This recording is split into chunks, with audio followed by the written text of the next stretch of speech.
honestly, as I was coming here, my thought was, I bet it's the same. I bet it's the lady's husband with the RV as I took your wife to the airport. Okay. Small world. It is. Well, there's not that many Uber drivers around here. Okay, one of my errands is running to the bank. I don't think this is going to look good carrying a big old bag into a bank. Panda Express is so good. Got a plate for here and a plate to go. This is my least favorite place to shop, but somehow it's always there.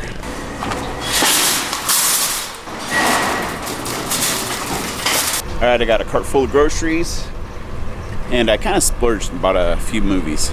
This insulated Costco bag is awesome. Now it's time to head back. Well, that's never a good first sign. Dan? Yes, how you doing, sir? Pretty good, how are you? Good. Where are we going? The fairgrounds. Bannock County Fairgrounds? Yeah. What you doing up there? We're camped at the RV park. Oh, cool. Is that what it is? It's an Arctic cat. Did you build that trailer? No, but somebody else did. Okay, guys, that was a good trip to town. I got everything I need. And Uber, let's talk about that for a second. We use them a lot, obviously, because we tow an ATV instead of a car. In case you don't know what Uber is, it's like a taxi ran by an everyday person, and it works through an app on your phone. So it's a very modern way of getting somewhere like a taxi, and you don't have to carry cash because you just input your card number into the account on your app, and then it takes care of the billing right there. We've used Uber all over the world and are very, very impressed. And if you've never done it, I strongly encourage, trying it out. If you want to go out to dinner and have some drinks and don't want to worry about driving while intoxicated, just take an Uber to dinner. So here comes a shameless plug. If you would like to try Uber and get your first ride free, all you gotta do is input a promo code BENP402. And that'll get you your first Uber ride free. And what that'll do for us is that will give us a $20 credit for an Uber ride. So it's a pretty good deal. It's a win-win situation. So while I was waiting for the first Uber to show up, I saw a Humvee going by with soldiers, and it's definitely a military-grade Humvee. There might be something else here in this fairgrounds area that I need to go check out.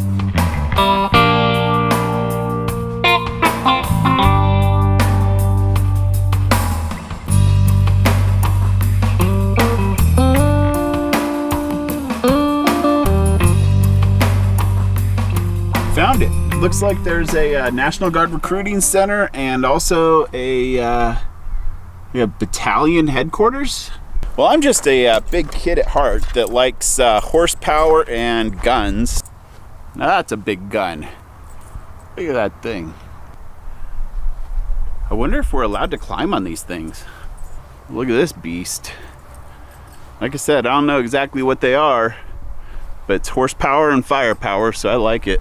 So it just came to me. I now know what I want to talk to you guys about today, and that's going to be RVing with guns. Yes, I'm not afraid to tackle that topic. I know not everybody agrees with guns, but hey, it's a fact of life, and it's our right, so let's talk about them. I guess we need to start with the question of why would you want to or feel the need to RV with guns?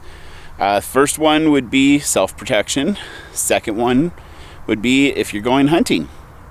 And that's about the only two purposes for a gun, unless you compete and do sporting shoots like trap and skeet or some of those competitive sports. And we fall into two of those three categories. We're hunters, and I also kind of like to have the self-protection. Back at home, we are always carrying a loaded gun. We don't have little kids running around, so there's not that safety factor. But in Alaska, we are allowed to drive or even walk with a concealed loaded gun. And I hate to say it, but a gun that's not loaded is useless. So the next thing I want to throw out there is, what do you need to know if you're going to be RVing with guns? First things first, if you're traveling through Canada, you're not allowed to bring pistols unless they're for like a competitive sport, and you're also not allowed to bring certain types of more semi-automatic or automatic rifles. They just have tighter restrictions. But you are able to bring hunting rifles through Canada. So we leave the pistol at home and bring our 12 gauge pump shotgun and a Ruger 1022. The next thing you need to know is if you're going to be in a state that has tighter restrictions than others. So always kind of plan ahead, but for the most part, I know that with our shotgun and our 22 rifle that we're going to be completely fine traveling the country. Now, how did we decide on which 2 guns of ours to bring? Obviously, if we didn't have to go through Canada, we would be carrying a pistol with us. It would not be loaded and by our side, but it would be in the motorhome with us. But we strategically brought the 22 and the shotgun because they're inexpensive guns. Let's just face it. I think both of those guns are probably worth like less than $150. And that's really like a drop in the bucket, you know, for the price of guns. It should be pretty easy to find ammunition for them. You never know. When we're out in the desert, we might go pick up some clay pigeons and go do some target shooting. And a 22 long rifle is one of those rounds that is very cheap to buy. For a number of years, it was difficult to find because people were hoarding them. But since we're going through Canada, we can't bring like massive amounts of ammunition. So we just bring a small box of rounds. And it works just fine because if you ever want to go shooting like a tin can and have fun, you know, because shooting guns is fun. It's one of those things that relieves stress. It gives you like this certain empowerment. And I don't know, it is just fun shooting guns. And in closing on the topic of why we brought the guns that we did, the 12 gauge pump shotgun, that makes a pretty damn universal sound. If anybody's ever like trying to break into your motorhome and you want to scare the shit out of them, just pump a 12 gauge. I'm pretty sure they'll know what it means. There's a little better view of the sign. And then over here is an old Sherman tank. That's an amazing piece of history right there. You almost wonder what this thing has seen in its days. All right, I think the little dog is getting hot here. She's not used to this heat.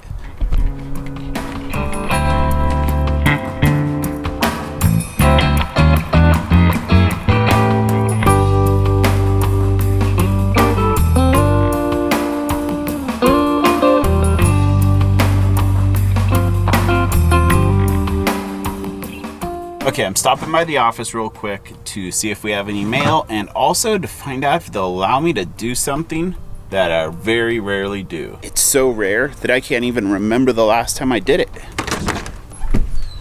Hi. Morning, Jamie. How you doing today? I am good. How are you? I have a quick question for you. Okay. Is it okay if I... All right, thank you very much. Yeah, no problem. Yeah, we're pretty easygoing. Awesome. They said yes.